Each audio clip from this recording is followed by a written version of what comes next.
Good morning sir. അപ്പോൾ ആദ്യമേ തന്നെ ഞങ്ങൾ മരിയൻ കോളേജിലെ സ്റ്റുഡൻസ് ആണ്. സെക്കൻഡ് ഇയർ ബികോം ആണ്. ഞങ്ങൾക്ക് ഓഡിറ്റ് ആൻഡ് അഷുറൻസ് എന്ന് പറയുന്ന ഒരു പേപ്പറിന് വേണ്ടിയിട്ട് ഇങ്ങനെ ഒരു ഓഡിറ്ററിന് ഇൻ്റർവ്യൂ ചെയ്യുന്ന ഒരു പ്രോജക്റ്റ് ഉണ്ട്. അപ്പോൾ അതിന് വേണ്ടിയിട്ട് ആദ്യമേ തന്നെ ഞങ്ങൾക്ക് ഇൻ്റർവ്യൂ തരാൻ സമ്മതിച്ചതിന് സാറിന് ഒരുപാട് താങ്ക്സ്. അപ്പോൾ സാർ സിജോ സാർ ഓക്കെ. അപ്പോൾ ഞങ്ങൾക്ക് ആദ്യമേ ഒന്ന് ഇൻട്രൊഡ്യൂസ് ചെയ്യാം.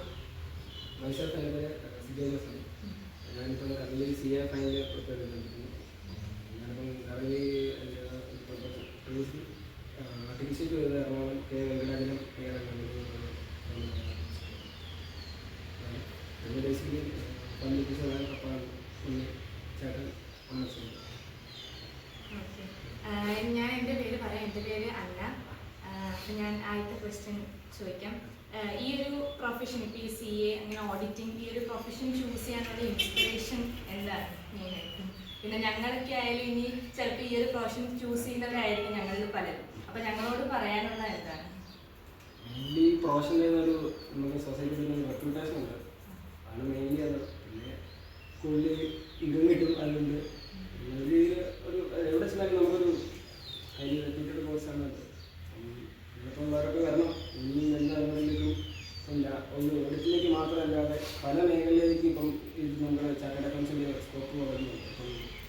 ഇപ്പം ഇപ്പോൾ exam transfer pricing, international pricing, ഇതൊക്കെ ഓഡിറ്റിലേക്ക് മാത്രമല്ല, അതിനൊപ്പം എനർജി ഓഡിറ്റ്, എൻവയോൺമെൻറ്റ് ഓഡിറ്റ്, ഇപ്പം അങ്ങനെയുള്ള പുതിയ പുതിയ മേഖലകളൊക്കെ വരുമ്പോൾ നമുക്ക് ഈ ചാർട്ടേഡ് അക്കൗണ്ട്സിന് ആവശ്യമുണ്ട്. അപ്പം അതിനേറ്റവും സ്കീമായാലും വളരെയധികം നല്ല രീതിയിലുള്ളൊരു പുതിയ കരിക്കുലമൊക്കെ ഇറക്കി നല്ല രീതിയിൽ വരുന്നുണ്ട്. അപ്പം കൂടുതലത് പുതിയൊരു യൂത്തിനൊക്കെ നല്ല ഇൻസ്പയർ വരാൻ പറ്റും. പിന്നെ സൊസൈറ്റിക്കാണെങ്കിൽ കൂടുതൽ ഒന്നുകൂടെ വാല്യൂ കൊടുക്കാൻ പറ്റുന്നതാണ് ഈ കോഴ്സാണ്. അതുകൊണ്ട് എല്ലാവരും കാരണം ഒത്തിരി പഠിക്കാനുണ്ടെന്നുണ്ടെങ്കിൽ മാക്സിമം നമുക്ക് പഠിക്കാൻ പറ്റുന്നതാണ്. എഫേർട്ടിട്ട് അതിന് ഹാർഡ് വർക്ക് ചെയ്ത് നമുക്ക് അച്ചീവ് ചെയ്യാൻ പറ്റുന്നതാണ്. അല്ലാതെ ഒരു വിട്ടുണ്ടെന്ന് വെച്ചാൽ ഭയങ്കര പാടാണ്. ഒരിക്കലും ഒത്തിരി കടമ്പുകളുണ്ടാൻ പറ്റില്ല. പക്ഷേ ശരിക്കും ഹാർഡ് വർക്ക് ചെയ്ത ഇപ്പോൾ ഓൾമോസ്റ്റ് എല്ലാവരും ഇപ്പം കഴിഞ്ഞ ആഴ്ചയിലൊക്കെ നല്ല ഫസ്റ്റ് പെർസെൻറ്റേജും ഒക്കെ ഉണ്ടായിരുന്നു. കുഴപ്പമില്ലാതെ എല്ലാവരും വില്ലേജ് വരണം. Thank you sir.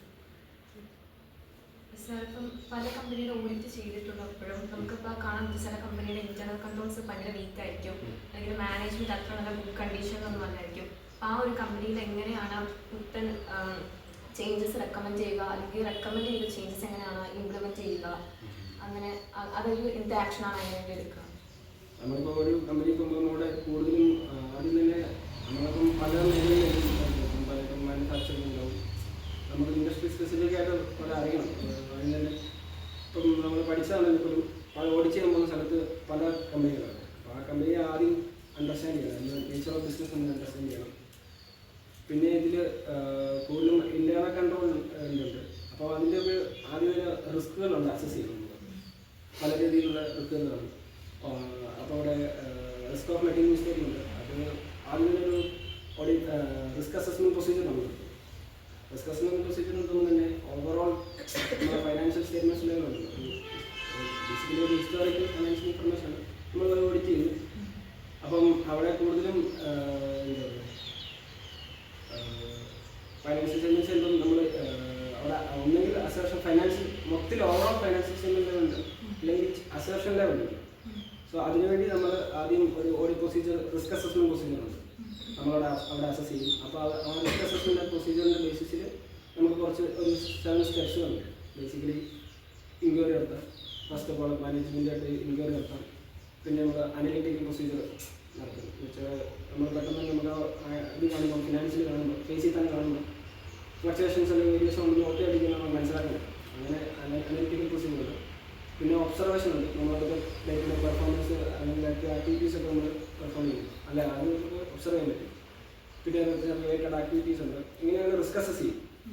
അങ്ങനെ റിസ്ക് അസസ് ചെയ്ത് ആണ് നമ്മൾ ഫസ്റ്റ് വരും. അപ്പം ആ റിസ്ക് അസസ് ചെയ്യുമ്പോൾ നമുക്കൊരു ഐഡിയ കിട്ടും. ഇതെന്താണ്, ഇവിടെ എത്രമാത്രം റിസ്ക് ഉണ്ട്, അല്ലെങ്കിൽ നമ്മളെങ്ങനെയാണ് നമ്മുടെ പ്രൊസീജിയർ, അല്ലെങ്കിൽ നമ്മുടെ അതനുസരിച്ചാണ് നമ്മൾ പ്ലാൻ സെറ്റ് ചെയ്യുന്നത്, സ്ട്രാറ്റജി സെറ്റ് ചെയ്യുന്നത്. നമ്മൾ ആ ഒരു റിസ്ക് അസസ്മെൻറ്റ് ബേസിസിലായിരിക്കും.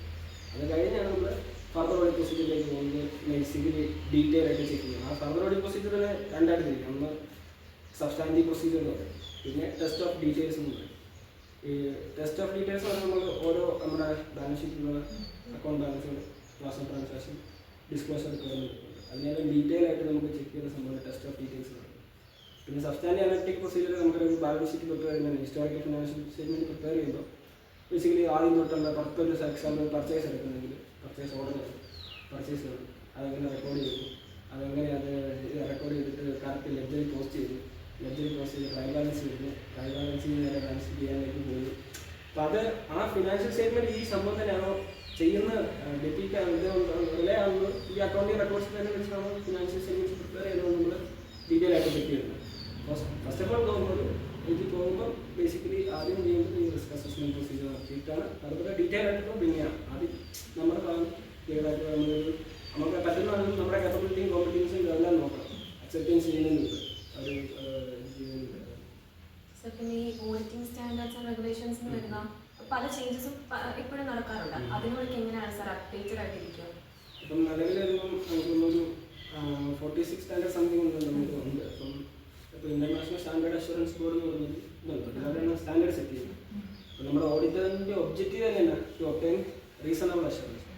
ഒരിക്കലും ഒരു അബ്സല്യൂട്ട് അഷുറൻസ് അല്ല നമ്മൾ ഉദ്ദേശിക്കുന്നത്. എന്ന് വെച്ചാൽ നമ്മൾ ഫുള്ളായിട്ട് ശരിയാണ് 100% കറക്റ്റാണ് നമുക്ക് ഒരിക്കലും പറയാൻ പറ്റും. അപ്പോൾ നമ്മളൊരിക്കലും റീസണബിൾ അഷുറൻസ് കൊടുക്കുന്നത്. അപ്പം റീസണബിൾ അഷുറൻസ് കൊടുക്കുമ്പോഴത്തേക്കാണ് ഓഡിറ്റിംഗ് സ്റ്റാൻഡേർഡ്സും റെഗുലേഷൻസും സ്റ്റാൻഡേർഡ് വരുമ്പം പലതരത്തിലുണ്ട്. ഒന്ന് സ്റ്റാൻഡേർഡ്സ് ഓൺ ഓഡിറ്റിംഗ്, പിന്നെ സ്റ്റാൻഡേർഡ് ഓൺ ക്വാളിറ്റി കൺട്രോൾ. അങ്ങനെ ഡിവൈഡ് ചെയ്യുകയാണെങ്കിൽ 5 സ്റ്റാൻഡേർഡ് ഓൺ അഷുറൻസ് എൻഗേജ്മെൻറ്റ്, പിന്നെ സ്റ്റാൻഡേർഡ്സ് ഓൺ റിലേറ്റഡ് സർവീസസ് ഉണ്ട്, പിന്നെ standards on review engagement. So ഓരോ പർപ്പസിനുള്ള സ്റ്റാൻഡേർഡാണ്. സോ വി ആർ ബേസിക്കലി നമ്മൾ കണ്ടക്ട് ഓഡിറ്റ് കണ്ടുകഴിഞ്ഞാൽ in according with standards on auditing ആണ് നമ്മൾ തോന്നുന്നതല്ല നമ്മൾ ഓഡിറ്റ് ചെയ്യുന്നത്. അപ്പം ആ സ്റ്റാൻഡേർഡ് പ്രകാരം ഇപ്പം ഇപ്പോൾ ഒരു സംഭവം ഉണ്ടെങ്കിൽ അതിന് ഒരു ഇനീഷ്യൽ ഓപ്പണിംഗ് ബാലൻസിൻ്റെ ഇതുണ്ട്. നമുക്ക് പുതിയൊരു സ്റ്റാൻഡേർഡ് വരുന്നുണ്ട്. എക്സാമ്പിൾ പറയുന്നത് 510 ആണ് സ്റ്റാൻഡേർഡ്, 510. അപ്പോൾ അത് initial audit engagement regarding opening balance ആണ്. അപ്പോൾ ഒന്നെങ്കിൽ നമ്മളിപ്പം ഫസ്റ്റ് ടൈം ഓഡിറ്റർ അല്ലെങ്കിൽ പ്രീവിയസ് ഇയറിൽ ആ സ്റ്റാൻഡേർഡ് പ്രകാരം വെച്ചാൽ ആ സ്റ്റാൻഡേർഡിൻ്റെ ഒബ്ജക്റ്റീവ് എന്ന് പറഞ്ഞാൽ ഫസ്റ്റ് ടൈം ഞാനിപ്പോൾ ഒരു കമ്പനി ഓഡിറ്റ് ചെയ്യാൻ പോകാം. അപ്പോൾ എനിക്ക് അടുത്ത ഓപ്പണിംഗ് ബാലൻസ് ഇതിനകത്ത് മിസ്റ്റേക്സ് ഉണ്ടോ എന്ന് എനിക്ക് അറിയാൻ പറ്റും. അപ്പോൾ എനിക്ക് അതിന് കൂടുതൽ ഒരു പ്രൊസീജിയർ നടക്കുന്നത്. അതേസമയം ആ കമ്പനി വേറെ ഒരാൾ പ്രൊഡക്ട്സ് ഓഡിറ്റ് ചെയ്തിട്ടില്ല, അങ്ങനെയുള്ള സിറ്റുവേഷൻ. അങ്ങനെ സ്പെസിഫിക് ആയിട്ട് ആ റിക്വയർമെൻറ്റിനായിട്ടുള്ള സ്റ്റാൻഡേർഡുണ്ട്. പിന്നെ ജനറൽ ആയിട്ടുള്ള സ്റ്റാൻഡേർഡുണ്ട്. ഓരോ സ്പെസിഫിക്കിനും സർട്ടൻ സ്പെസിഫിക് സ്റ്റാൻഡേർഡ്. ഇപ്പോൾ ഫ്രോഡിൻ്റെ കേസിൽ ഫ്രോഡ് തന്നെ നമുക്ക് 2 തരത്തിലുണ്ട്. ഒന്നെങ്കിൽ ഫ്രോഡ് അല്ലെങ്കിൽ ഫൈനാൻഷ്യൽ റിപ്പോർട്ടിംഗ് ആണ്, അല്ലെങ്കിൽ ചില കേസിൽ മിസ്അപ്രോപ്രിയേഷൻ, അസറ്റ്സിനെ സപ്രസ് ചെയ്യുന്നു, ക്യാഷ് റിസീപ്റ്റ് എടുക്കുന്നുണ്ട്. 2 തരത്തിൽ നമുക്ക് ഫ്രോഡ് ആവുന്നുണ്ട്. അപ്പോൾ ഇതിൻ്റെ ഓരോ കാര്യത്തോടുള്ള സ്പെസിഫിക് ആയിട്ടുള്ള സ്റ്റാൻഡേർഡുകളുണ്ട്, ജനറൽ ആയിട്ടുള്ള. ഇപ്പം SA 315, SA 330 അതൊക്കെ ഒരു ജനറൽ സ്റ്റാൻഡേർഡ്. എന്ന് വെച്ചാൽ ഓരോ കമ്പനി നോക്കുന്നുണ്ടെങ്കിൽ ഐഡൻറ്റിഫൈ അണ്ടർസ്റ്റാൻഡിങ് ഗവൺമെൻറ് അത് അറിയണമെന്നാണ്. അത് ആ സ്പെസിഫിക് സ്റ്റാൻഡേർഡ്. എന്നിട്ട് നമ്മൾ എവിടെ പോയാലും ആ സ്റ്റാൻഡേർഡിനെ കുറിച്ച് അറിയണം. SA 315 general standard. സ്പെസിഫിക് ഓരോ ഐറ്റത്തിനും സ്പെസിഫിക് ആയിട്ടുള്ള സ്റ്റാൻഡേർഡ് ഉണ്ട്. അപ്പം കൂടുതലും ഈ സ്റ്റാൻഡേർഡ് കമ്പനി ചെയ്തിട്ടാണ് നമുക്ക് ഓഡിറ്റ് ചെയ്യണം. സ്റ്റാൻഡേർഡിൽ മാറ്റം വരുന്നുണ്ടെന്നാണ്. പുതിയ മാറ്റം വരുന്നത് മാറ്റങ്ങളുണ്ടെങ്കിൽ ഇപ്പം കുറേ ഇപ്പം എൻവയോൺമെൻറ്റ് സ്റ്റാൻഡേർഡ് ആയിട്ടില്ല, ESG, എൻവയോൺമെൻറ്റ് സോഷ്യൽ ഗവേണൻസ്, അതിനെക്കൊണ്ട് ആവശ്യമൊക്കെ ആയിട്ട് പുതിയ സ്റ്റാൻഡേർഡ് ഇപ്പം ഇതായിട്ടേ ഉള്ളൂ. ഒഫീഷ്യലി നോട്ടിഫിക്കേഷൻ ആയിട്ട് വന്നിട്ടില്ല. അപ്പോൾ അത് കുറച്ചും കൂടെ കഴിയുമ്പോൾ നമുക്ക് കൂടുതലും ഈ ഒരു മേഖലകളിൽ ഓഡിറ്റ് ആ എനർജി ഓഡിറ്റ് ആ ടൈപ്പ് ഓഫ് ഓഡിറ്റ് ചെയ്യുമ്പോൾ ഒരു ഇത് വരുന്നുണ്ട്. എനർജി സോഷ്യൽ അങ്ങനത്തെ സസ്റ്റൈനബിൾ ഡെവലപ്മെൻറ്റ്, പിന്നെ ESG അങ്ങനത്തെ വരുന്നുണ്ട്. കമ്പനികളുണ്ട്. അപ്പം ഒരു മാറ്റം ബേസിക്കലി പണ്ടോട്ടുള്ള സ്റ്റാൻഡേർഡുകൾ ഇപ്പം വലിയ മാറ്റങ്ങളൊന്നും സ്റ്റാൻഡേർഡും ഇല്ല, പക്ഷെ പലതരത്തിലുള്ള സ്റ്റാൻഡേർഡ് ഉണ്ട്. അപ്പം നമ്മളിപ്പം വലിയ ലിസ്റ്റഡ് കമ്പനീസ് ആണെങ്കിൽ ക്വാർട്ടർലി ഫിനാൻസ് വരുന്നുണ്ട്. അപ്പോൾ അതിൽ നമ്മൾ സാധാരണ വെച്ച് കഴിഞ്ഞാൽ സ്റ്റാൻഡേർഡ്സ് ഓഡിറ്റിംഗ് അല്ല, സ്റ്റാൻഡേർഡ് ഓഫ് റിവ്യൂ എൻഗേജ്മെൻറ്റ് എന്ന് പറയുന്നത് വേറെ സ്റ്റാൻഡേർഡ്. അപ്പം ഡിഫറൻറ്റ് സ്റ്റാൻഡേർഡ്സ് ആണ് അപ്ലൈ ചെയ്യുന്നത്. എൻ്റെ പേര് നന്ദന. എൻ്റെ ക്വസ്റ്റ്യൻ ഇപ്പോൾ ഓഡിറ്റ് ചെയ്യുമ്പോൾ ക്ലയൻസും കൊളീഗ്സൊക്കെ ആയിട്ടൊരു ഡിസഗ്രിമെൻറ്റ്സ് ഒക്കെ ഉണ്ടാവും. അപ്പോൾ അതെങ്ങനെയായിരിക്കും ഹാൻഡിൽ ചെയ്യുന്നത്? അത് നമ്മൾ ആദ്യം തന്നെ ഓഡിറ്റിൽ ചേർന്ന് കഴിഞ്ഞില്ല. അതിന് മുമ്പേ തന്നെ നമ്മളൊരു എൻഗേജ്മെൻറ്റ് ലെറ്റർ കൊടുക്കും. ആ എൻഗേജ്മെൻറ്റ് ലെറ്ററിൽ നമ്മൾ ഒരു കൃത്യമായിട്ട് നമ്മുടെ ഭാഗത്തുള്ള ഒരു പ്രീ കണ്ടീഷൻസ് ഫോർ ഓഡിറ്റ് എന്ന് പറയുന്നത് SA 210 എന്ന എസ്സാണ്. Precondition for audit, initial audit എൻഗേജ്മെൻറ്റിലുള്ള പ്രീ കണ്ടീഷൻസ് എന്ന് പറയും. ആ പ്രീ കണ്ടീഷൻ എന്ന് പറഞ്ഞാൽ ഒന്ന് ബേസിക്കലി ഫിനാൻഷ്യൽ സ്റ്റേറ്റ്മെന്റ്സ് പ്രിപ്പയർ ഉള്ള റെസ്പോൺസിബിലിറ്റി അല്ല മാനേജ്മെന്റ്. നമ്മളത് ഓഡിറ്റ് ചെയ്യുന്നു അല്ല ഓഡിറ്റർ ഓഡിറ്റ് ചെയ്യുന്നതുള്ളൂ, അല്ലാതെ primary responsibility for preparation of financial statements മാനേജ്മെന്റാണ്. അപ്പം അത് പ്രിപ്പയർ ചെയ്യുന്നത് നമ്മുടെ അസംഷൻ അതല്ല. We have to we have prepare the financial statements in accountancy applicable financial reporting ചെയ്യുന്നത്. അത് നമ്മൾ അവരുടെ അവരുടെ ഒരു കണ്ടം മേടിക്കും എന്ന് വെച്ചാൽ മാനേജ്മെന്റ് ഉണ്ട്. പിന്നെ അവരുമായിട്ടുള്ള അവരുടെ എംപ്ലോയീസ് അല്ലെങ്കിൽ അവരുടെ എല്ലാവരുമായിട്ടുള്ള കമ്മ്യൂണിക്കേഷൻ എല്ലാവർക്കും എന്തെങ്കിലും നമ്മൾ അഡീഷണൽ ഓഡിറ്റ് ഓഡിറ്റ് ചോദിച്ചാൽ അതെല്ലാം പ്രിപ്പയർ ആകാം. അതെല്ലാം നല്ല രീതിയിൽ ഓഡിറ്റിംഗ് സൗകര്യങ്ങൾ എല്ലാ ഇൻഫർമേഷൻ ബുക്സ് ഓഫ് അക്കൗണ്ട്സ് നമുക്ക് വെച്ച് എന്തെങ്കിലും എൻഗേജ്മെൻറ്റ് ഉള്ളത് ആ എൻഗേജ്മെൻറ്റ് എല്ലാം പറഞ്ഞിട്ടുണ്ട്. പിന്നെ അതിനെക്കുറിച്ച് അത് കഴിഞ്ഞിട്ടൊരു ഇതിന് വരേണ്ട ആവശ്യമില്ല. അങ്ങനെ വരുവാണെങ്കിൽ തന്നെ നമുക്ക് മോഡിഫിക്കേഷൻ ഒപ്പീനിയൻ മോഡിഫൈ അതേപോലെ തന്നെ മോഡിഫൈ ചെയ്യാം. നമ്മുടെ ഓഡിറ്റ് റിപ്പോർട്ടിൽ കൂടെ അത് ചെയ്യാം. അല്ലാതെ വേറെ രീതിയിലൊന്നും ഇല്ലാതെ നമുക്കൊരു ഓഡിറ്റ് റിപ്പോർട്ടിൽ കൂടെ നമുക്ക് ഷെയർ ഹോൾഡർ അല്ലെങ്കിൽ ഒരു മാനേജ്മെൻറ്റോ അല്ലെങ്കിൽ ഒരു TCWO കാണും, ഗവൺമെൻറ് ചെയ്യണം. അതൊക്കെ നമുക്ക് റിപ്പോർട്ട് ചെയ്യുന്നു. എൻ്റെ പേര് ജിയ. എൻ്റെ ക്വസ്റ്റ്യൻ, ഇപ്പോൾ പുതിയൊരു ഇൻറ്റേർണൽ കൺട്രോൾ സിസ്റ്റം ഇംപ്ലിമെൻറ്റ് ചെയ്ത കമ്പനിയിൽ അവിടുത്തെ ഇൻറ്റേർണൽ കൺട്രോൾ സിസ്റ്റം എഫക്റ്റീവ് ആയിട്ടാണ് നടത്തുന്നതെന്ന് ഉറപ്പുള്ളത്. നമ്മൾ ഫസ്റ്റ് പ്രിസംഷൻ വെച്ചാൽ അതൊരു ടെസ്റ്റ് ഓഫ് അവിടെ ഒരു സിസ്റ്റം കൺട്രോൾ ഉണ്ടോന്നായിരിക്കും ഉദ്ദേശിക്കുന്നത്. അപ്പോൾ ടെസ്റ്റ് ഇതുണ്ട്, കൺട്രോൾ സിസ്റ്റം ഉണ്ട്.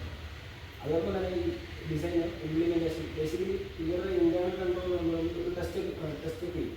അപ്പം അത് അവർക്ക് പ്രിവെൻറ്റ് ചെയ്യാൻ പറ്റുന്നുണ്ടോ അല്ലെങ്കിൽ കറക്റ്റ്ലി ഡിറ്റക്ട് ചെയ്യാൻ പറ്റുന്നുണ്ടോ നമുക്ക് നമ്മുടെ പ്രൊസീജിയർ ചെയ്യുന്നത് മനസ്സിലാൻ പറ്റും. അപ്പോൾ ഫസ്റ്റ് ഓഫ് ഓൾ ഞാൻ പറഞ്ഞു നേരത്തെ ഒരു ഫർദർ ഒരു പ്രൊസീജിയറുണ്ട്. നമുക്ക് ഒരു ഒന്നാമത്തെ ഒരു procedure test of control. So how much effective is ഇവരുടെ ടെസ്റ്റ് ഓഫ് കൺട്രോൾ എത്രമാത്രം എഫക്റ്റീവ് ഉണ്ടെന്ന് നമുക്ക് ഒരു ടെസ്റ്റ് ഓഫ് കൺട്രോൾ ഒരു മെക്കാനിസം എടുത്ത് നോക്കുന്നത് അറിയാൻ പറ്റും. എന്ന് വെച്ചാൽ ഇപ്പോൾ ഒരു പർച്ചേസ് റെക്കോർഡ് ചെയ്യുന്നത് അല്ലെങ്കിൽ സെയിൽസ് റെക്കോർഡ് ചെയ്യുന്നത് ഇതിനൊരു ഇതൊന്നുമില്ല. എല്ലാവർക്കും അതിൻ്റെ ഒരു ഇതുണ്ട്, ഫ്ലോ ഉണ്ട്. അപ്പോൾ ഓരോ ടെസ്റ്റിലും അത്രയും ഡൗട്ട് ഉണ്ടെങ്കിൽ ഇല്ല കൺട്രോൾ നമുക്ക് ചെക്ക് ചെയ്ത്. പക്ഷേ നമ്മളൊരു അസംഷൻ അതാണ് കൺട്രോൾ റിസ്ക് ഉണ്ട്. എന്ന് വെച്ചാൽ എന്താണ് ഒരു ഫിനാൻഷ്യൽ സിസ്റ്റം അല്ലെങ്കിൽ ആ എൻറ്റിറ്റിയിൽ before consideration of any control ഉണ്ട് അല്ലെങ്കിൽ പ്രിവെൻറ്റ് ചെയ്യാൻ പറ്റുന്നില്ല, ഡിറ്റക്ട് ചെയ്യാൻ പറ്റുന്നില്ല, കറക്റ്റ് ചെയ്യാൻ പറ്റും അവർക്ക് തന്നെ ഡിറ്റക്ട് ചെയ്യാൻ പറ്റുന്നതാണ് അവർക്ക് കൺട്രോൾ റിസ്ക് വരുന്നത്. ഈ റിസ്ക് ഓഫ് മെറ്റീരിയൽ മിസ്റ്റേക്മെന്റ് എന്ന് പറഞ്ഞ ടോട്ടൽ അതെന്ന് പറഞ്ഞാൽ കമ്പറീഷൻ 3 റിസ്ക്കാണ്. ഒന്ന് വരുന്നത് ഇൻഹറന്റ് റിസ്ക് വരും. എന്ന് വെച്ചാൽ അവിടെ മൊത്തത്തിൽ ഒരു ചെറിയ എന്തെങ്കിലും ഒരു റിസ്ക്കാണ്. ഇൻഹറന്റ് ലിമിറ്റേഷൻസ് ഉണ്ട് ബിഫോർ കൺസിഡറേഷൻ ഓഫ് കൺട്രോൾ ഉണ്ട്. അതിനെ നമ്മൾ ഇൻഹറന്റ് റിസ്ക് ഉണ്ട്. ആ ഇൻഹറന്റ് റിസ്ക് ഉണ്ട്, കൺട്രോൾ റിസ്ക് ഉണ്ട്, പിന്നെ ഡിറ്റക്ഷൻ റിസ്ക് ഉണ്ട്. അപ്പം നമ്മൾ ആദ്യം നോക്കുന്നത് ഇൻഹറന്റ് റിസ്ക്കാണ്. ഇൻഹറന്റ് റിസ്ക് എന്ന് പറഞ്ഞാൽ നമ്മളിപ്പോൾ അവിടെ കൺട്രോൾ ചെയ്യാം. കൺട്രോൾ ചെയ്യുക അതിൻ്റെ അവിടെ വളരെ ഒരു മൊത്തം ഒരു റിസ്ക് ഇൻഹറന്റ് റിസ്ക് ഉണ്ട്. പിന്നെ അവിടെ കൺട്രോൾ ഉണ്ട്. പക്ഷേ ആ കൺട്രോളിന് ഡിറ്റക്ട് ചെയ്യാൻ പറ്റുന്ന കുറേ റിസ്ക്കുകളുണ്ട്. ചില കേസിൽ കൺട്രോൾ എഫക്റ്റീവ് ആവണമെന്നുണ്ട്. അപ്പം അങ്ങനെയാണ് കൺട്രോൾ റിസ്ക് എന്ന് പറയുന്നത്. സോ അതുണ്ട്. പിന്നെ ഡിറ്റക്ഷൻ റിസ്ക് ഉണ്ട്. ഈ പറഞ്ഞ ഇൻഹറന്റ് റിസ്ക്കും കൺട്രോൾ റിസ്ക്കും കഴിഞ്ഞ് ബാക്കിയുള്ളൊരു റിസ്ക്കാണ് നമ്മൾ ഓഡിറ്റർ തരും. പക്ഷേ നമുക്ക് ഓഡിറ്റർക്കും കണ്ടുപിടിക്കാൻ പറ്റാത്ത കുറേ റിസ്ക് ഉണ്ട്. അങ്ങനെയാണ് ഡിറ്റക്ഷൻ റിസ്ക് എന്ന് പറയുന്നത്. ഈ 3 കമ്പോണന്റും കൂടെ കൂട്ടുന്നതാണ് റിസ്ക് ഓഫ് മെറ്റീരിയൽ മിസ്റ്റേക്ക് എന്ന് പറയുന്നത്. അപ്പം ഇൻഡയറക്റ്റ് നമ്മൾ വളരെ ശ്രദ്ധിക്കേണ്ട ഒരു കാര്യമാണ്. പക്ഷേ ആദ്യം അതുകൊണ്ട് തന്നെ ഓഡിറ്റ് റിപ്പോർട്ട് കൊടുക്കുന്നതിന് ഒപ്പം തന്നെ വേറൊരു അഡീഷണൽ റിപ്പോർട്ടുകൾ നമ്മൾ കൊടുക്കുന്നുണ്ട്. ഇൻ്റർനെറ്റ് കൺട്രോളിൻ്റെ ഭാഗത്ത് അത് ടെസ്റ്റ് ചെയ്യേണ്ട. ഇപ്പോൾ ഓഡിറ്റ് നടക്കുന്ന സമയത്ത് ഒരു ഇഷ്യൂ കണ്ടുപിടിച്ചാൽ അതിനെ ഓവർകം ചെയ്യാൻ നമുക്ക് ഇഷ്യൂ അവിടെ വന്നാൽ ഓവർകം ഒന്നെങ്കിൽ നമ്മളത് അവിടുത്തെ കൺസേൺ ആയിട്ടുള്ള ലെവൽ ഓഫ് TCWO അറിയിക്കും. അവരോട് കറക്റ്റ് ചെയ്യാൻ പറയും. അങ്ങനെ കറക്റ്റ് ചെയ്യാൻ പറഞ്ഞില്ലെങ്കിൽ നമുക്ക് മോഡിഫിക്കേഷൻ ചെയ്യാൻ പറ്റും. എന്ന് വെച്ചാൽ മോഡിഫിക്കേഷൻ വരുമ്പോൾ നമുക്ക് ഓഡിറ്റ് റിപ്പോർട്ടിൽ 3-4 ഒപ്പീനിയൻ കൊടുക്കും. ഒന്ന് അൺമോഡിഫൈഡ് ഒപ്പീനിയൻ, ഒന്ന് ക്ലീൻ ഒപ്പീനിയൻ, പിന്നെ നമുക്ക് മോഡിഫൈഡ് ഒപ്പീനിയൻ കൊടുക്കുന്നത്, പിന്നെ അഡ്വൈസ് ഒപ്പീനിയൻ കൊടുക്കുന്നത്, പിന്നെ ഡിസ്ക്ലെയിമർ ഒപ്പീനിയൻ കൊടുക്കുന്നത്. അപ്പം അൺമോഡിഫൈഡ് ഒപ്പീനിയൻ നമുക്കറിയാം ക്ലീനാണ്, കുഴപ്പമില്ല എന്നുള്ള രീതിയിൽ. പിന്നെ മോഡിഫൈഡ് ഒപ്പീനിയൻ എന്ന് പറഞ്ഞാൽ 2 കേസുണ്ട്. എന്ന് വെച്ചാൽ മോഡിഫൈഡ് ക്വാളിഫൈഡ് ഒപ്പീനിയൻ എന്ന് പറയുന്നത് ഇപ്പം we are unable to obtain sufficient appropriate audit evidence. അപ്പോൾ എല്ലാത്തിനും ഒരു പറഞ്ഞാൽ പറഞ്ഞിട്ടുണ്ടല്ലോ അങ്ങനെല്ലാം ഓഡിറ്റ് എവിഡൻസ് ഒക്കെ ഉണ്ട്. അപ്പം if you unable to obtain audit evidence ഒന്ന് അല്ലെങ്കിൽ there is a risk of material mistake. ഈ ഒരു ഐറ്റം നമ്മൾ അസസ് ചെയ്തപ്പോൾ ഒന്നെങ്കിൽ നമുക്ക് റിസ്ക് ഓഫ് മെറ്റീരിയൽ മിസ്റ്റേക്ക് ഉണ്ട്. ഈ മിസ്റ്റേക്കിലേക്ക് മൊത്തത്തിൽ അഫക്റ്റ് ചെയ്യാൻ നമ്മൾ നോക്കുന്നത് ഫിനാൻഷ്യൽ സ്റ്റേറ്റ്മെന്റ്സ് മെറ്റീരിയൽ ആണോ അല്ലെങ്കിൽ മെറ്റീരിയൽ ആണോ എന്നാൽ മെറ്റീരിയൽ ആണെങ്കിൽ ഇഫ് ഇറ്റ് ഈസ് പെർവേസീവ് ആണോ. പെർവേസീവ് എന്ന് പറഞ്ഞാൽ ഇറ്റ് ഈസ് ഓവറോൾ അഫക്റ്റ് വരുന്നത് പെർവേസീവ്. അങ്ങനെയാണെങ്കിൽ ഇഷ്യൂ മോഡിഫൈ ക്വാളിഫൈഡ് ഒപ്പീനിയൻ. അതേസമയം റിസ്ക് ഓഫ് മെറ്റീരിയൽ സ്റ്റേറ്റ്മെൻറ്റ് ഉണ്ട്. പക്ഷേ അത് അല്ല നമുക്ക് മെറ്റീരിയലാണ്, പക്ഷേ നോട്ട് പെർവേസീവ് ആണെങ്കിൽ ഈക്വലി നമുക്ക് ക്വാളിഫൈഡ് ഒപ്പീനിയൻ. പക്ഷേ ഈ റിസ്ക് ഓഫ് മെറ്റീരിയൽ സ്റ്റേറ്റ്മെൻറ്റ് മൊത്തത്തിൽ അഫക്റ്റ് ചെയ്ത് മെറ്റീരിയലാണ്. പെർവേസീവ് ആണെങ്കിൽ നമുക്ക് അഡ്വൈസ് ഒപ്പീനിയൻ.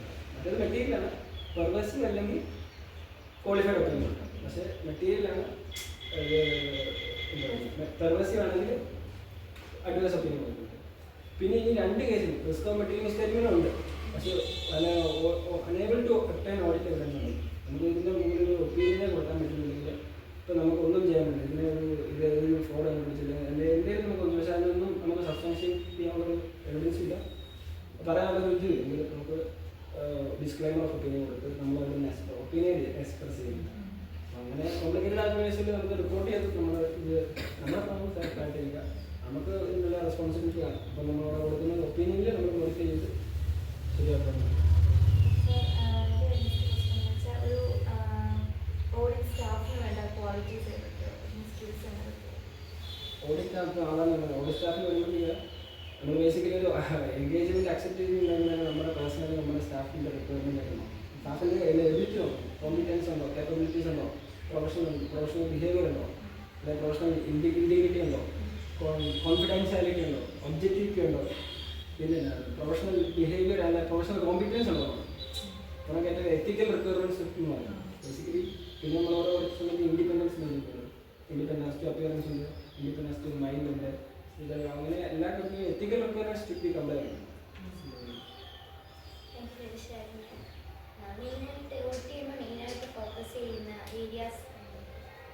നമ്മൾ ഓഡിറ്റ് ചെയ്യുമ്പോഴത്തേക്ക് മെയിനായിട്ട് ഫോക്കസ് ചെയ്യുന്നത് പറയുന്നത് റവന്യൂ റെക്കഗ്നേഷൻ. നമ്മുടെ ബൈജിൻ്റെ കേസിൽ റവന്യൂ റെക്കഗ്നേഷൻ ആണ് അവിടെ വന്ന് മിഷനായിരുന്നത്. അതായത് അഡ്വാൻസ് ആയിട്ട് കിട്ടിയ എമൗണ്ട് ഇൻഡെക്സ് പ്രകാരം അത് ഓരോ ഒബ്ലിഗേഷൻ അല്ലെങ്കിൽ പെർഫോമൻസ് ഡിസ്ചാർജ് ചെയ്യുമ്പോഴാണ് നമുക്ക് ഓരോ വർഷങ്ങളിൽ തന്നെ. എക്സാമ്പിൾ ഒരു ബൈജി നമുക്ക് പോകുന്നു ഒരു 10,000 രൂപ ആയിട്ട് നമ്മൾ ഒരു 50,000 രൂപ നമ്മുടെ ഫീസ് നോക്കാം. 3 വർഷം കോഴ്സിൽ 3 വർഷം കോഴ്സിലുള്ള ഫീസ് എന്ന് പറഞ്ഞാൽ 50,000 രൂപ. അപ്പം ബൈജൂസ് അവിടെ ചെയ്ത് വെച്ചാൽ ശരിക്കും 50,000 കൊണ്ട് ഈ വർഷം ഫസ്റ്റ് ഇയറിൽ തന്നെ കൊണ്ട് റെക്കഗ്നൈസ് ചെയ്യും. പക്ഷേ ഇൻഡെക്സ് അനുസരിച്ച് റവന്യൂ റെക്കഗ്നേഷൻ അനുസരിച്ച് എപ്പോഴാണോ പെർഫോം അല്ലെങ്കിൽ സർവീസ് ഇത് ഡിസ്ചാർജ് ആകുന്നത് അതനുസരിച്ച് വേണം റവന്യൂ റെക്കഗ്നൈസ് ചെയ്യുന്നത്.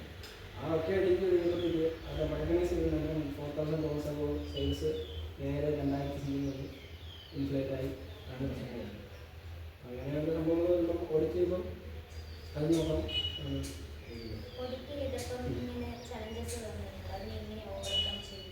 നമ്മൾ കൂടുതലും നമ്മൾ കൺഫർമേഷൻസ് ആണ് എല്ലാത്തിനും.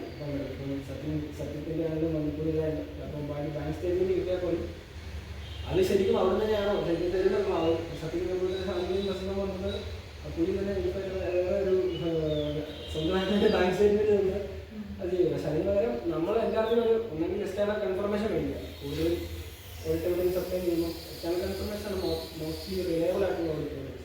നമ്മൾ വെളിയിൽ ചെയ്താലും കൺഫേം ചെയ്ത് ഉറപ്പ് വരുത്തുക മാക്സിമം. അങ്ങനത്തെ എന്തോരം മാക്സിമം പറ്റുമോ അത്രയും ചെയ്യാൻ പറ്റില്ല.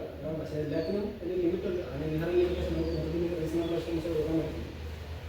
ഇത് ചലഞ്ചസ് ഒക്കെ കൊടുത്ത് ഒത്തിരി ഓൺ ബാലൻസ് ഷീറ്റ് എപ്പോഴും ഓഫ് ബാലൻസ് ഷീറ്റ് ഉണ്ട്. കാരണം മറ്റേ കമ്പനി ലൈബിലിറ്റീസ് ഇതെല്ലാം നമുക്ക് ഡിസ്ക്ലോസ് ചെയ്യും. ഇന്ത്യയിലൊക്കെ ചില കേസിൻ്റെ കമ്പനി ലൈബിലിറ്റി ഉണ്ട്, ചില കേസിൽ കമ്പനി അസറ്റ്സ് ഉണ്ട്, ചില കേസിൽ പ്രൊവിഷൻ ടെക്നോളജി ഉണ്ട്. അതൊക്കെ വലിയ കൂടുതലും ഓഫ് ബാലൻസ് ഷീറ്റ് ഐറ്റംസ് ഉണ്ട്. പക്ഷേ പ്രസൻറ്റേഷൻ ഡിസ്ക്ലോസിന് വരുമ്പോഴും അത് വലിയ മെറ്റീരിയൽ ആയിട്ടുള്ള കാര്യമാണ്. അതൊന്നും കഴിച്ചത് അതാണ് കൂടുതലും. ഇപ്പോൾ ബാങ്കോടത്തൊക്കെ പോകാനും കൂടുതലും ബാങ്കോടത്തിൽ ബാലൻസ് ഷീറ്റ് ഉണ്ടാക്കാനും കൂടുതൽ ഓഫ് ബാലൻസ് ഷീറ്റ് ഐറ്റംസ് ഉണ്ട്. കഴിഞ്ഞ ദിവസം ഞങ്ങൾ സെൻട്രൽ സെക്രട്ടറി കാലാവധി കൊടുക്കുന്നതിന് കുഴപ്പം കൂടുതലും of balance sheet item capital admission ratio അങ്ങനത്തെ കുറേ ചലഞ്ചിങ് ആയിട്ടുള്ള കാര്യങ്ങളാണ്. അതൊക്കെ എല്ലാവരും ടൈം ഇല്ലാത്ത ഇതെല്ലാവരും നിശ്ചിതമായിട്ട് അങ്ങനെ ചെയ്യണം. കൂടുതൽ നമ്മുടെ ഉത്തരം ഫുള്ളായിട്ടുള്ളൊരു ഡെഡിക്കേഷൻ അവിടെ വേണം.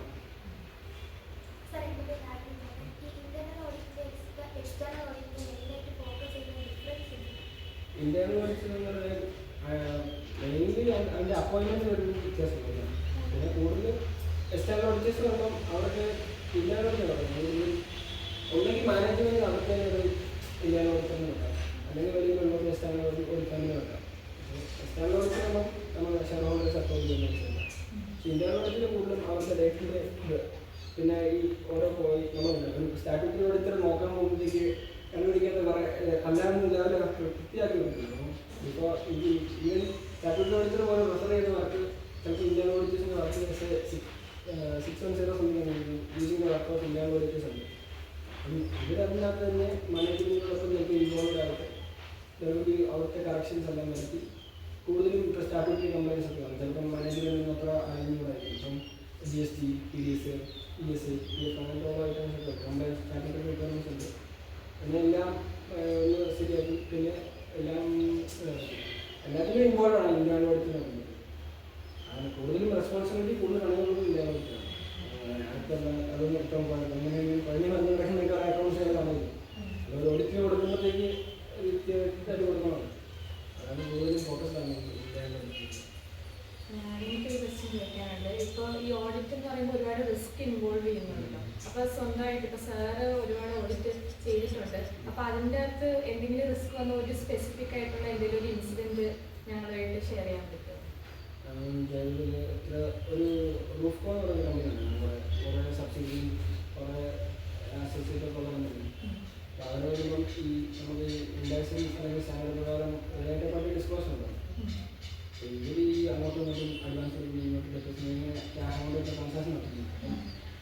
പക്ഷേ ഇൻഎഫക്റ്റ് ചിലപ്പം കൊടുക്കുന്ന അഡ്വാൻസ് 185 സെക്ഷൻ 185 186 എന്ന സംഭവം ക്രെഡിറ്റ് ചെയ്യും. ചിലപ്പം അതിൻ്റെ അഡ്വാൻസ് ആയിട്ട് കൊടുക്കുമ്പോൾ അതിനെ അഫക്റ്റ് ചെയ്യും. സെക്ഷൻ 185 അതിന് പെനാൽറ്റികളൊക്കെ ഉണ്ട്. 25 lakhs 30 lakhs പെനാൽറ്റി വരും. അപ്പം നമ്മളാണെങ്കിൽ മൊത്തം ഇതിന് പാർട്ടീസ് എടുത്തിട്ട് ബ്രേക്കപ്പ് ചെയ്ത് ഈ ഓരോ പാർട്ടികളായിട്ട് നമ്മൾ റിലേറ്റഡ് പാർട്ടി ട്രാൻസാക്ഷൻ കാണിക്കുന്ന ചാൻസ് ഉണ്ട്.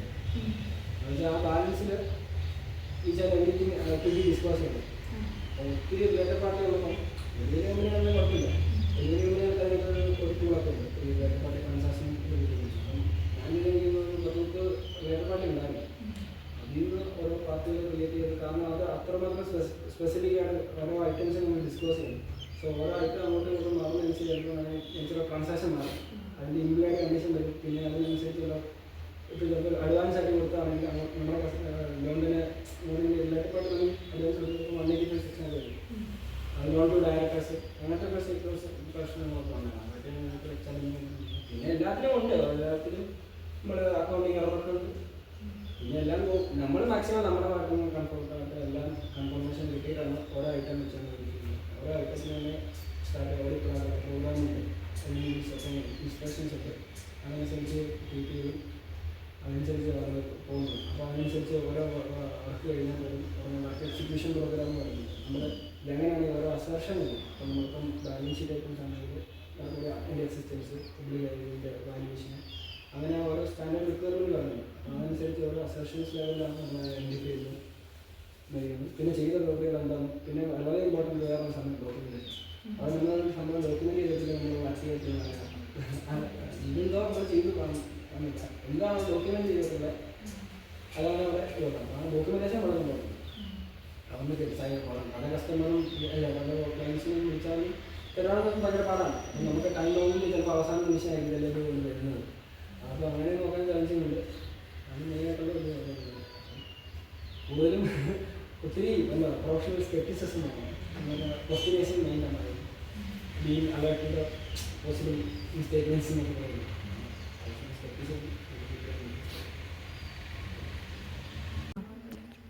ഒരു ഓഡിറ്റ് എന്ന നിലയ്ക്ക് ഒരു മാനേജ്മെന്റിൽ നമ്മൾ ഓഡിറ്ററായിട്ട് കയറി. അപ്പം അവരുടെ ഇന്റേണൽ ചെക്ക് ചെയ്യുന്ന സമയത്ത് എന്തെങ്കിലും ഒരു മിസ്റ്റേക്ക് നമ്മൾ കണ്ടുപിടിച്ചു. നമ്മളത് മാനേജ്മെന്റിനെ അത് ഇൻഫോം ചെയ്തു.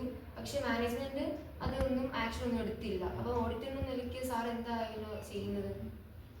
അത് വെച്ച് evaluation of the identified mistakes ആണ്. അന്ന് ആ സ്റ്റാൻഡേർഡ് പ്രകാരം രണ്ട് തന്നു. ഒന്ന് ചില കേസിൽ പ്രീവിയസ് ഇയറിൽ കുറേ മിസ്റ്റേക്മെൻറ്റ്സ് ഉണ്ടാവും. ആ മിസ്റ്റേക്മെൻറ്റ്സ് ഇപ്പോഴും അൺകറക്റ്റായിട്ട് നടത്തുന്നു. പിന്നെ ഈ വർഷവും ഉള്ള കുറേ മിസ്റ്റേക്മെൻറ്റ്സ് ഉണ്ട്. അതാണ് അൺകറക്റ്റായിട്ട് ഇപ്പോഴും നമ്മൾ അൺകറക്റ്റായിട്ട് മിസ്റ്റേക്മെൻറ്റ്സ് ആണ്. അപ്പോൾ നമ്മൾ എന്താ വെച്ചാൽ മൊത്തം മിസ്റ്റേക്മെൻറ്റ്സ് നമ്മൾ അക്യുമുലേറ്റ് ചെയ്യും. എന്നിട്ട് ഒരു അക്യുമുലേറ്റ് ചെയ്ത് വെച്ചിട്ട് നമ്മൾ മാനേജ്മെൻറ്റിനോട് പറയും ഇത് റെക്ടിഫൈ ചെയ്യണം. അപ്പോൾ ഇത് റെക്ടിഫൈ ചെയ്യാൻ പറയുമ്പോൾ അവർ നമ്മൾ കൺസേൺ ആയിട്ടുള്ള ആൾക്കാരുടെ റെക്ടിഫൈ ചെയ്യാൻ പറയും.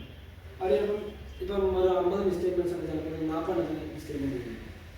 അപ്പം പിന്നെ 10 അൺകറക്റ്റായിട്ട് വേണ്ടി നടക്കും. അപ്പോൾ നമ്മൾ പറയും അത് പറഞ്ഞ് 40 ബാക്കി പഠിത്തില്ല അല്ലെങ്കിൽ കറക്റ്റ് ചെയ്തില്ല. അപ്പോൾ നമ്മൾ വീണ്ടും ആ കൺസേൺ എടുത്ത് high level TCW dose target governments ആണ് ചെയ്യേണ്ട മാനേജ്മെൻറ്റിനെക്കാട്ടും കൂടുതലുള്ളവരാണ് അവരോടത്ത് നമ്മൾ റിപ്പോർട്ട് ചെയ്യും. അത് അവരും റിപ്പോർട്ട് ചെയ്തിട്ട് അവരും അത് കറക്റ്റ് ചെയ്യാനുള്ള സാവകാശം നമ്മളോട് കൊടുക്കും. എന്നിട്ട് അവരും ചെയ്തിട്ട് നമ്മളത് മോഡിഫൈ ചെയ്യണം. നമ്മളത് ഒന്നെങ്കിൽ നമ്മളത് വിഡ്രോ ചെയ്യും എൻഗേജ്മെൻറ്റിൽ നിന്ന്. നമ്മൾ അങ്ങനെ ഒരു പറഞ്ഞിട്ട് നമുക്ക് പിന്നെ അതിനകത്ത് നീങ്ങുന്നത് നമുക്ക് അതിൻ്റെ ബാധ്യത എടുക്കാനായിട്ട് നമ്മളൊന്നെങ്കിൽ നമ്മളോട് പറയും അത് കറക്റ്റ് ചെയ്യാൻ പറയും. കറക്റ്റ് ചെയ്യാൻ പറഞ്ഞാൽ കറക്റ്റ് ചെയ്യുകയാണെങ്കിൽ കുഴപ്പമില്ല. കറക്റ്റ് ചെയ്തില്ലെങ്കിൽ ഒന്നെങ്കിൽ മോഡിഫൈ ചെയ്യും. ചില കേസിൽ നമ്മൾ ചിലപ്പോൾ ഓഡിറ്റ് ചിലപ്പോൾ വിഡ്രോ ചെയ്യാൻ പറ്റാത്ത കേസുകളുണ്ടാകും. മോഡിഫിക്കേഷൻ റിപ്പോർട്ടിൽ കൂടെ അത് മെൻഷൻ ചെയ്യുക അല്ലെങ്കിൽ വിഡ്രോ ചെയ്യുക. ഇപ്പോൾ ഓഡിറ്റ് റിപ്പോർട്ട് ലാസ്റ്റ് ഡേറ്റിൽ സബ്മിറ്റ് ചെയ്യാൻ പറ്റിയില്ലെങ്കിൽ എന്തെങ്കിലും പ്രശ്നം അപ്പം നമുക്ക് ഡ്യൂ ഡേറ്റ് വരുന്നത് September 30 ആണ്. ടാക്സ് ഓഡിറ്റ് സ്റ്റാർട്ട് ഓഡിറ്റിൻ്റെ ഡ്യൂ ഡേറ്റ് വരുന്നത്. ഡ്യൂ ഡേറ്റ് ചെയ്ത് ഇപ്പം ചില കമ്പനികൾ നല്ല ലോസുള്ള കമ്പനിയാണ്. ഇപ്പം 10,000 കോടി ലോസുള്ള കമ്പനിയാണ്. ഡ്യൂ ഡേറ്റ് കൂടെ ഫയൽ ചെയ്താൽ ലോസിന് നമ്മൾ ക്യാരി ഫോർവേഡ് അല്ലെങ്കിൽ ആ ലോസ് അല്ലെങ്കിൽ ടാക്സ് കിട്ടും.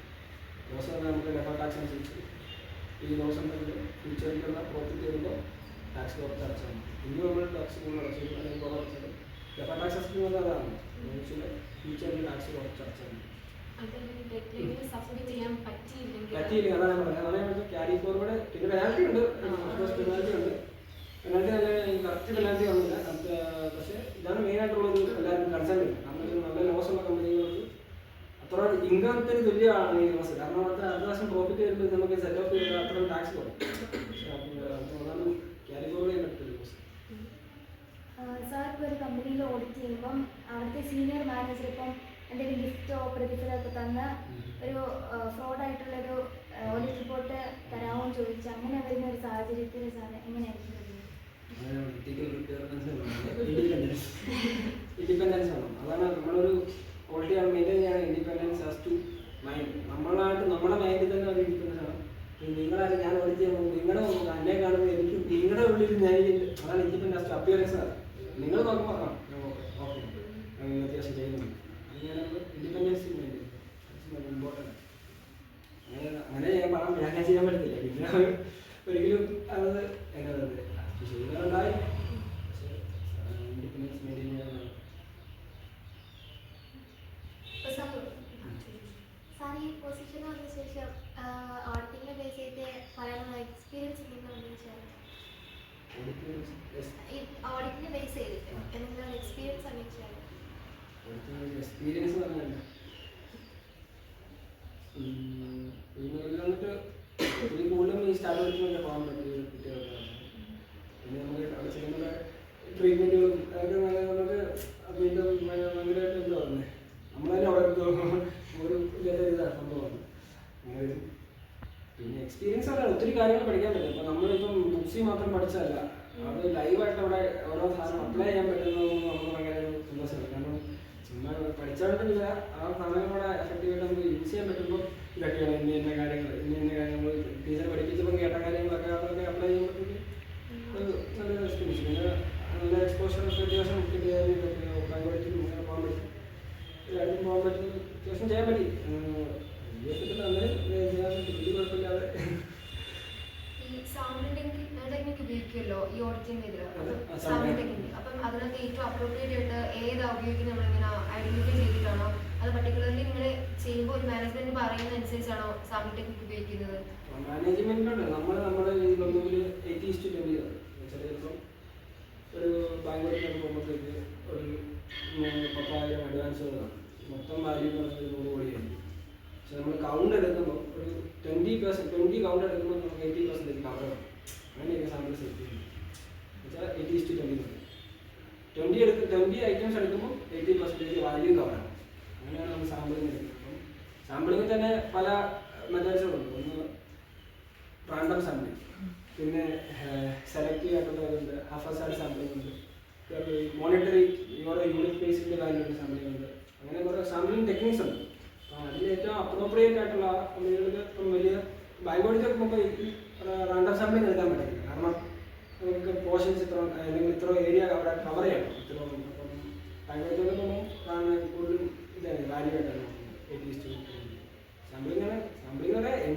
100% എത്ര കുറവുണ്ടോ അതെല്ലാം സാമ്പിളില്ല. 100% അല്ല, ഈവൻ 99% ചെക്ക് ചെയ്താലും സാമ്പിൾ 100% ചെക്ക് ചെയ്യുന്നില്ല. അതാണ് അത് മൊത്തത്തിലുള്ളൊരു പോപ്പുലേഷൻ ഉള്ള നമുക്ക് സാമ്പിൾ ഡിഫറെൻറ്റ് മെത്തേഡ്സ് ഉണ്ട്. പിന്നെ ഈ സാമ്പിൾ കൊണ്ട് ചിലപ്പം നമുക്ക് കൺക്ലൂഷൻ ചിലപ്പോൾ തെറ്റിപ്പോകുന്ന ചാൻസ് ഉണ്ട്. സാമ്പിളിങ് റിസ്ക് ഉണ്ട്. എന്നുവെച്ചാൽ ഇപ്പോൾ ഒരു ഗ്രൂപ്പ് ഓഫ് പോപ്പുലേഷൻ ഉണ്ട്. ആ പോപ്പുലേഷനിൽ ഇപ്പം 10 ഞാൻ എടുത്ത സാമ്പിളിനകത്ത് ചിലപ്പം 10 സാമ്പിൾ എടുക്കും. ചിലപ്പം 10 സാമ്പിൾ എടുത്തിട്ട് ചിലപ്പം 8 എണ്ണം അല്ലെങ്കിൽ 9 എണ്ണം കുഴപ്പമില്ല, ഒരെണ്ണമാണ് മിസ്റ്റേക്ക് ചെയ്യുന്നത്. പക്ഷേ ഇങ്ങനെയുള്ള 90 ചിലപ്പോൾ 85 എണ്ണം തെറ്റായിരിക്കും. പക്ഷെ ഞാൻ എൻ്റെ ഒരു കൺക്ലൂഷൻ ഈ ഒരു 9 എണ്ണം വെച്ചിട്ടുള്ള കൺക്ലൂഷൻ ഇത് കൊള്ളാം എന്നുള്ള സെക്കൻഡിലുള്ള കൺക്ലൂഷൻ ഉണ്ട്. ഒരു ഇറോണിയസ് കൺക്ലൂഷൻ വരാൻ അത് മെയിൻ സാമ്പിളിങ്ങിൻ്റെ റിസ്ക്കും ഉണ്ട്. സാമ്പിളിങ് പക്ഷേ ടൈം കൺസ്ട്രെയിൻ ഉള്ളതുകൊണ്ട് തന്നെ സാമ്പിളിങ്ങാണ് മോസ്റ്റ് പ്രിഫറബിൾ ആയിട്ട് എല്ലാവരും ചെയ്യുന്നത്. സാമ്പിളിങ്ങും അനലൈറ്റിക്കൽ പ്രൊസീജിയറും ഒന്നും ചെയ്യാം. റേഷ്യോ അനാലിസിസ് ചെയ്ത് ഡിഫറൻസ് ഇപ്പം ഫോറിൻ എക്സ്പെൻസ് ഒക്കെ ഉണ്ട്, ട്രാവൽ എക്സ്പെൻസ് ഒക്കെ വരും. ചില കമ്പനി കഴിഞ്ഞ വർഷം 4 കോടി, ഈ വർഷം 1 കോടി ചുമ്മാ ഇങ്ങനെ എക്സ്പെൻസ് കാണിക്കുന്നതൊക്കെ ഉണ്ട്. അതൊക്കെ എൻ്റെ മേലൊക്കെ സാമ്പിളിങ് ഈ അനലൈറ്റിക്കൽ പ്രൊസീജിയറൊക്കെ കൂടുതൽ നമ്മൾ ചെയ്യുന്നതാണ്.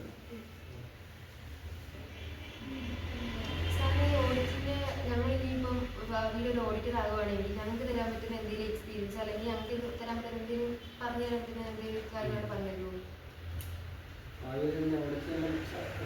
സത്യസന്ധമായിട്ടിരിക്കുക, കൂടുതലും ഇതിനോട് മാനേജ്മെന്റിനോടൊപ്പം ചേർന്ന് ഫോക്കസ് ചെയ്യുന്ന എന്തെങ്കിലും കാര്യങ്ങളാണ് നമ്മൾ ശ്രദ്ധിക്കേണ്ട കാര്യങ്ങൾ, അങ്ങനെ എന്തെങ്കിലും എക്സ്പീരിയൻസിൽ നിന്ന് പറയാമോ? എന്നാണ് കോമ്പറ്റൻസ് ഉണ്ടാക്കിയെടുക്കാറുള്ളത്. എന്തെങ്കിലും എല്ലാ കാര്യത്തിലും ഐഡന്റിഫൈ ചെയ്ത് നമുക്ക് പഠിച്ചില്ലേ പോലും നമുക്കത് ആരെങ്കിലും പറഞ്ഞു തന്നാൽ പോലും മനസ്സിലാക്കാനുള്ളൊരു ഐഡിയ ഉണ്ടാവും. പിന്നെ കാര്യങ്ങളാണ് അതാണ് ആ കോമ്പറ്റൻസും കേപ്പബിലിറ്റിയാണ് കൂടുതൽ എൻ്റെ വേണ്ടത്, കൂടുതൽ ഇമ്പോർട്ടൻ്റ് ആയിട്ട് തോന്നുന്നത്. ആദ്യം തന്നെ ഞങ്ങൾക്ക് ഈ ഒരു അവസരം തന്നതിന് വേണ്ടി ഇത്രയും അറിവ് തന്നതിന് വേണ്ടി